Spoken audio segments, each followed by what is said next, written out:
Sorveglianza speciale per il capo della banda, un foglio di via e 10 avvisi orali. I primi provvedimenti repressivi nei confronti dei componenti della baby gang che ha imperversato tra Venezia e la terraferma sono stati predisposti dal questore lagunare Maurizio Masciopinto.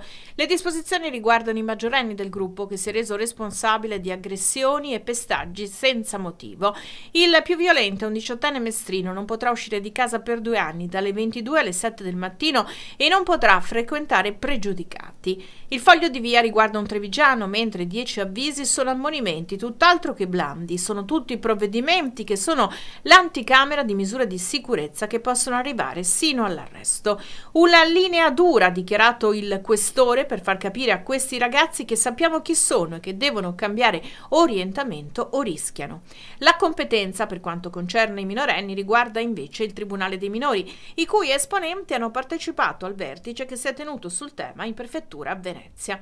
Una riunione in cui è emerso come il gruppo sia formato da una trentina di ragazzi di 2 compagini diverse, per lo più minorenni, italiani e stranieri, con lo stesso denominatore comune: usare la violenza fine a se stessa.